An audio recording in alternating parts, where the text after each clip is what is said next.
try to share my experience about some kind of methodology using soft robotics so that you can have some hint to use in your haptic designs research. So I'm a mechanical guy, and I'm from the School of Material Science, JAIST. So people tell me I'm very lucky to be in material science, that I can use many novel materials for my research. But the answer is no. So why? Because they have many kind of new materials, but it's not there yet to be used in robotics. And then you have to deal a lot with the high voltage, isolation, the chemical particle thing, so which is a very really handy. So I try to find some kind of mechanical methodology to use in my research. So JAIST is actually the first institute, national institute, only for graduate students. And we have about 1,000 graduate students now, and half of them is foreign students. So English is the main language there. But if you know Japanese, of course, you're more than welcome there. So JAIST is in line with the very famous research university in Japan, and it's located in the Japan Sea side, and very close to Kyoto, and it's very easy to access. There's a straight flight from Incheon to JAIST. Okay, so I started to work here in 2017, which is only 2 years ago, on the soft robotics. And this is my research policies. So I would like to go into some very, spiritual phenomena from nature, like human, animals, plants, things. And from there, I would like to study the dynamics of some phenomena there. And from that, I try to get the hint to the novel mechanism, and also use the morphological computation for, optimize such design. And then I would like to utilize some advanced materials, rapid prototype techniques, to create some novel parts. And then through the system integration with perception and control, and hopefully to create some soft bio-inspired robot, well, not only to answering the society needs, but also we can use that soft model to actually study the physics of the natures. Right? So in the past, I worked quite close to the haptic thing, which is on modeling of the soft fingertip, and both the homogeneous and inhomogeneous structures. And then I use that to study the stable manipulation of human, and also some tactile perception mechanism, born through the sliding actions. Why I focus on the sliding? This is very important action, right? The event of the incipient slip is very important for the stable manipulation, and also the stick slip phenomenon also important for you to get the tactile perception. So, and then I apply to robots for the control of robot hand, and also create some tactile sensor, and also texture recognition algorithms for that. So currently, I focus more on the soft robotic things, which you can see here on this slide. So, for example, some bio-inspired mechanism. First is on the tree frog-inspired wet adhesion. So you know that tree frog finger has many micro-scale cell with many channels. And then it can create some wet adhesion so that it can help the robot to climb, the frog to climb on the very wet environments. And then I developed some soft robotic finger with the wet adhesion mechanism on the surface. And then I apply to take the contact lens from the case, attach to the human eye, and try to remove the contact lens. So this is very simple for human. But for some, from disabled person who cannot put the contact eyes on the lens, probably, hopefully they can use the system for that. And also a soft forceps for like that can help to firmly grasp the tissue, the internal tissue, but also not harm it, right? And also create some kind of very undulatory movement for the Euro-inspired underwater robot. And also we developed some tactile sensor. So this is actually the imprint movie extracted from the tactile array sensor. So this is actually the movement of the object among two grippers. Usually it's very difficult to get at from the external camera. But then we use technology to translate the tactile data to the image data. And then we can easily get the image of the imprint movement of the graph object. And also we also developed a proximity and tactile fabric sensor, which can detect the distance, the close distance between hand and the surface of the object and of the sensor, and also the pressure distribution. And this is fabric based, and it's very small. This is 2 by 2 centimeters, and it can detect like 4 points of pressures, something like that. So this can be used in some kind of haptic display thing for measuring force. But I will not talk in detail about those current research. I'd like to mention about mostly on our recent paper authoring with my colleague in King's College London about the morphological computation in haptic sensation and interaction, okay? From nature to robotics. But I will not mention about from nature. There's no more enough time. But I will try to get you to understand about interaction in soft robot and how we can use morphological computation in such field. So imagine we have a soft robot, which in the initial state indicated by the green area here. And usually in soft robot, we embedded some sensor, right? And the next state of the soft robot, due to some activation, it may deform, right? Deform. And that deform, and then you have to interact with the environment for grasping object or locomotion, stuff like that. But at that time, so in the rigid robot body, so the embedded sensor will not change the posture, anything else like that. But the soft robotics, you can see that embedded sensor will not only change the posture itself, but during interaction, it generates very complicated dynamic phenomena. And this is actually very interesting if we can look into the dynamic change due to the morphological change of the system in the interaction, so that we can get more sensing abilities in that. So I mentioned about the morphology. So what exactly can be understood in the soft robotics? So if you take a look at the rigid robot, okay, so some geometrical spec can help you to get enough, understanding about the kinematics, and with mass we can understand the dynamics of the rigid robot, right? With only the geometrical spec. But how about the soft robot? So during the movement, you can see that the body deformed. So this time you cannot use, for example, like a Jacobian metric calculation to estimate the velocity of the end effector. So it's no longer true if you only use the geometrical spec, right?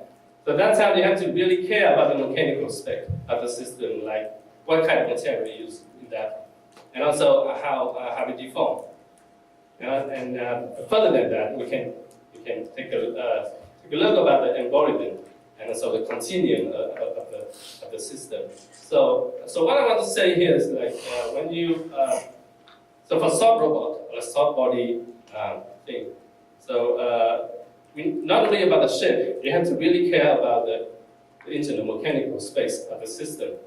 And in the other side, I can say that we can utilize the morphology to offloading some kind of computational burden to the body. Okay, so we use body as a computer to do some tasks. So this is actually the idea of offloading some computational burden from the central computer to the components of the cell actually originated from a book by Prof, who's very famous in AI, right? And so he tried to present the idea of how the body shapes the way we think, or like embodiment intelligence, right? So, so we want to use the morphological computation on soft and use soft body as a computer to actually reduce some computational burden from the central computer.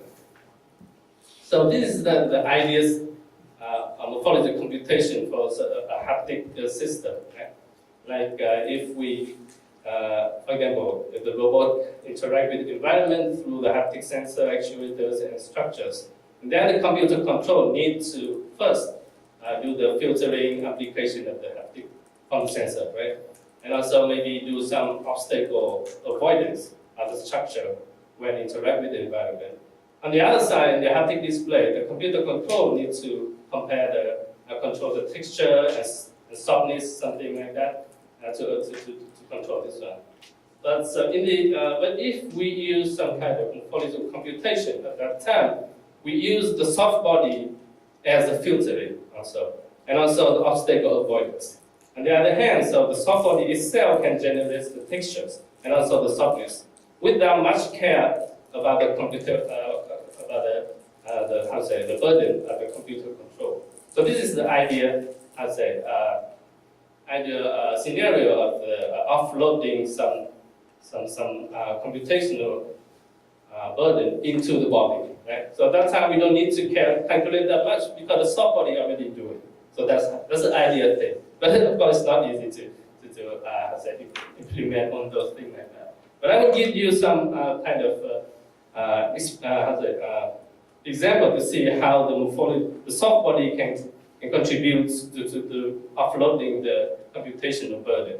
So imagine if we have a rigid finger, okay, two rigid fingers, and if you want to change the posture of this object like that, so you need at least two degree of freedom, right, to actually change the posture of the object like that. You can try with your finger, right? But actually, if you introduce the softness into the soft finger, so you can see that they can this finger has only 1 degree of freedom, but they can, dexterously change the posture of the system. And one more thing, so for the rigid finger like that, you really need to control the grip force so that it's not broken, break the object, and also give enough force so that this one is not slip out. But the soft finger, so inherently frictional and also deformable, so that you don't need to do such force control and slip control like that. So that's how you can offload it. Yeah? You can eliminate such control into the soft body system. So the other example is, for example, in the robot arm, right? For the rigid robot arm, when you move it, and so it's about, and you have many objects around, you have to calculate the obstacle avoidance, right? If it touch the environment, it's not good. But for example, for the soft robot arm, for example, no matter if you collide with the environment, because it's deformable, right? So you don't need to do the obstacle avoidance, something like that. So you already eliminate such control into the body itself. And for the haptic display thing like that, so for example, in the operation palpation, right? So if you want to represent the softness of the tissues, or like is any tumor under that, and if you use the rigid rigid pin, like tactile pin, something like that, you have to do a lot of control like that. But for the soft material, and if you use some kind of specific phenomenon like jamming technique, so you can change the stiffness of the system, and you can, render the sense of stand of the softness or the feeling of the tumor under that easily. You don't need to do a lot of computation here. So that's how that's an example to show how the morphological computation can be used in design of soft robot using soft body as a computer. Right? So I will give an example about morphological computation in robotic type sensors. But actually, we call that a variable afferent network morphology. But if you look at some example from the nature, you can see that for human lens, right? So human lens, when they want to see the far point or near point, they just change the shape of the lens, right? You don't need to do a lot of things here. So when you change the shape of the sensor itself, so you change the sensitivity. This is one point, right? The other point is like you can see the wrinkle thing appear here, and I will explain later. So the idea is like you can actually create some active sensing system inside. Sorry, this is some Japanese characters. In some soft substrate, you can embed it with a sensing element and also the actuator element. And then under some actuator, which change the morphology of the body, probably the sensitivity of the sensing system also change. We hope that, something like that. Yeah? So we look into the wrinkle morphology of human. Right? I believe you at least one time experienced the wrinkle on the finger, right? But maybe you didn't really care about that, why it appeared. Okay? So there's an assumption in the biological research that the water-induced wrinkle improve handling the object, submerged object, and suggest that there may adaptation for handling object in wet conditions. So they conduct an experiment like this. So you can see here they try to put the object from one hand to this wall with a hole like that, and the other hand take it and put it in the other place in the dry condition and in the wet condition, and also in two cases, the no wrinkle case and with wrinkle case, and then the method of time, right? So you can see that in the dry condition, the wrinkle doesn't affect that much about the time of the completion, but in the wet condition, you can see that the time of handling with the wrinkle finger is much smaller when the case with no wrinkle. So probably they can some mechanical property change that help to stabilize the handling in the wet condition. This is a very assumption from biological research. I'm not sure it's true or not. But in terms of engineering aspect, you can see that so we human, right? We can send the tactile some stimulation by the mechanical receptor underneath the skin, right? But those stimulation need to go through the skin, and then you can see that if the ring of the when the wrinkle form, so I forgot one point. So the stimulation need to go through the skin to the mechanical receptor. So that time the skin and soft tissue act as a mechanical filter, right? So if the wrinkle change, right? So probably the spec of the mechanical filter also changes, and we may receive different sensitivity. So this is the internal part. Okay. Actually, in the tribology literature, it's called plasticization. Water makes your fingers softer. So as a result, the contact area increases. Maybe increase, and then exactly. There's many hypotheses lying here. So okay, so I'm not going into detail. Just okay. So based on that sense, so we developed some kind of, we call that ring tech sensing system. So we can see that, and we have integration of the both sensing element, which is strain gauge, and also actuating element, which is compressed air. So you can see here, we have the chamber under the skin, and on the skin we have the strain gauge like this. On the initial case, so when the strain gauge lie horizontally. So it's very sensitive with the vertical indentation, right? But it's not sensitive to the tangential movement. So how to make it more sensitive? So we put air in like this, and then it will be inflated, right? At that time, we go on, due to the morphological change of this area, the posture of the wrinkle also changes. So this time it will bear more to the tangential tractions. So it will generate more response with the sliding action. So what I want to say here is that by using one kind of sensing element, and when you change the morphology of the soft body, probably you can give different sensing sensitivity in return of that. So not only about that, so we do some experiment sliding on the surface in any condition with the air inside, in a cloud, something like that.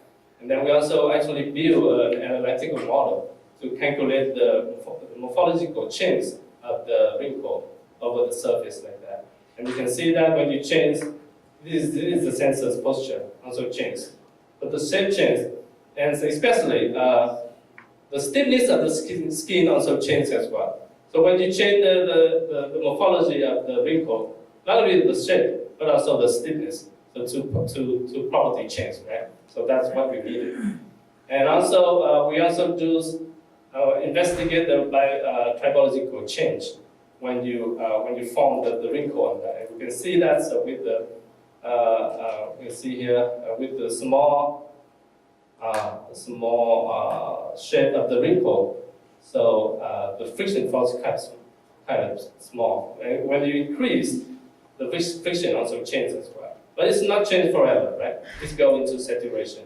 But what I want to say here is that under some circumstance, when you change the morphology of the wrinkle, you also change the tribological specs, like friction. And also you can say intuitively, you can change the roughness. You can send the roughness, right? Of course, it's not as sophisticated as the surface thing, right? Chate, I mentioned before, but well, in some cases we have that. There's 3 minutes. So then we also, this just to show that it responds more to the sliding action when you form the wrinkle on that. This is one way to form the wrinkle using compressed air. But we have the other way to do that. You can actually put it in the soft layer, and then on top of that, you put the inextensible, very thin film on that. And when you press like this, it's on the cause the wrinkle on that. It's called the same thing, right? So we also calculate the formation of the wrinkle, and okay, no more time for that. So we see that when you change like that, the sensor actually can sense the deformation change. For example, it's stretching and releasing. Maybe I should show this one to see. Okay, so this is how we make it. It's very simple. You have the soft substrate, and then you stretch it. You put the strain gauge on, and also the stiff film. When you release, then be the wrinkle on that, right? And when you change the length of the substrate, the morphology of the strate also changes as well, right? So basically, you can create the roughness thing on this system, sensing system. So we can send the deformation, and also we also test the morphological change. You can see that there's some range. The stiffness of the surface also changes as well. This is related to morphological change, right? And also we test with some sliding action, and we can see that it can distinguish the shape of the sliding indenter over the surface of the sensor when you change the morphology of the object. So, but this is like one-dimensional wrinkle, right? So how about two-dimensional wrinkle? To make this is something similar to Kyo mentioned about his dielectric elastomer there. So if you have a substrate and you have the method to stress one direction, and then you put the stiff film on. So this is what you receive. So when you release like radially, so you can you can get very nicely wrinkled textures on the surface like that. And if you do some like temperature annealing, so you even can control the texture of the two-dimensional wrinkle surface. So it's promising to be used in haptic display, I believe.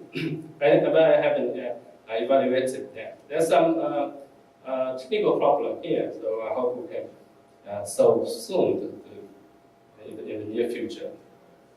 So last, I would like to mention about the other case that you use the mechanical property to create some specifically designed objects like soft material. So use monolithic soft porous structures. So this is the interstitium. I don't know if I pronounce correctly. So here's the name. This is presented in the paper last year, and this is actually the contiguous fluid-filled space. You can see that fluid field, right? Space existing between the structures barriers such as cell wall or the skin, right? And the internal structures such as organs, so include muscle and also other systems. So the interesting about this one, like if you put the air or the fluid in or out, the mechanical property of this one also change. So right, so you can generate the sense of the stiffness among that. And these are the structure of the bamboo as well. So it's very difficult to make it in, using the normal, molding method. But if you have some kind of calculation, and then you can create it using the 3D printer now, right?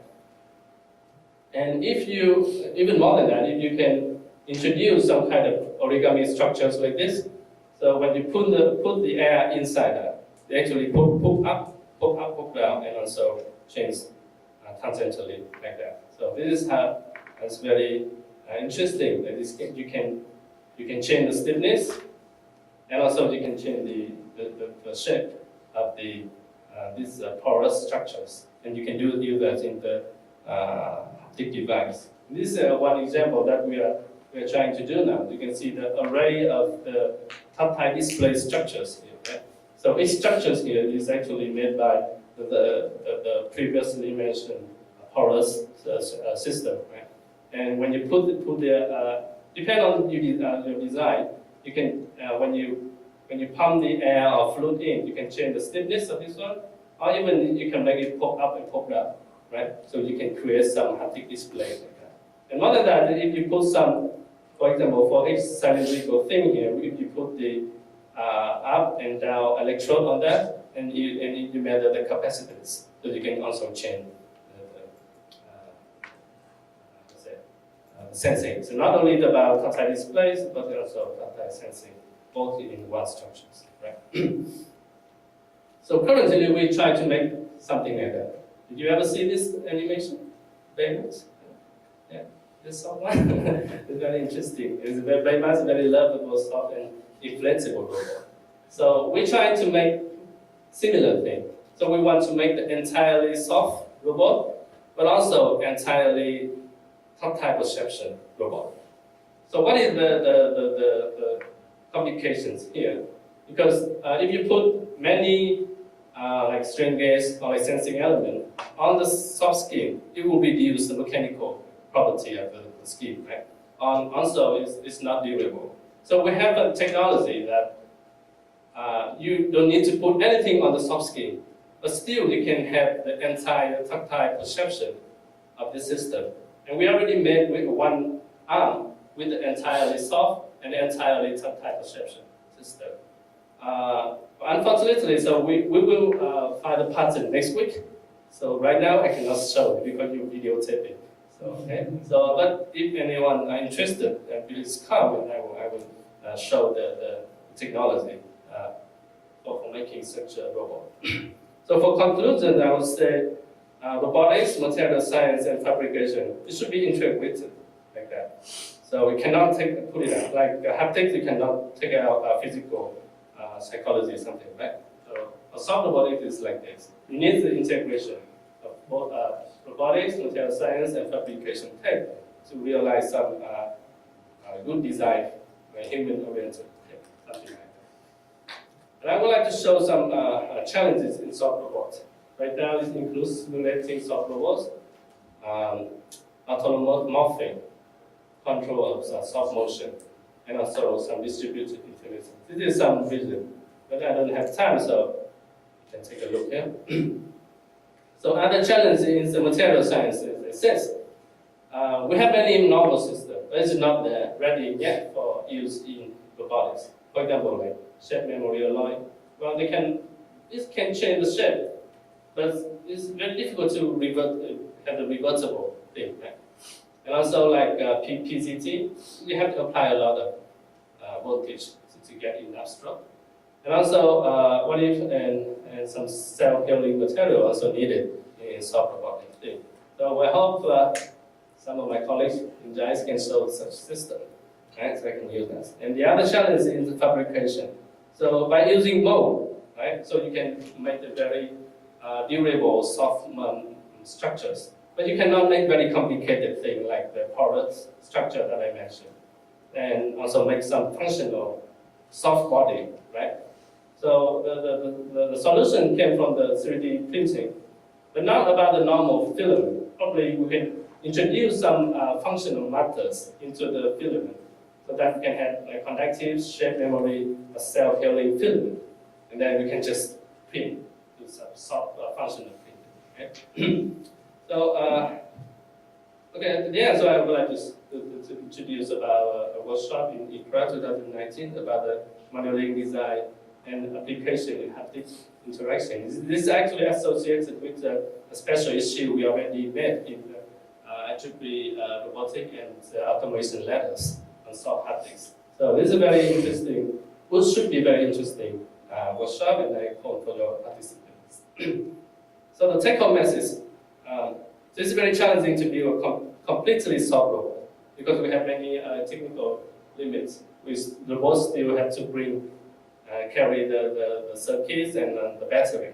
So it's not totally soft yet, right? But it's worth to introduce the softness into the robot for realization of safe and agile tasks, right? And it's worth. So it's something very interesting and very exciting to test.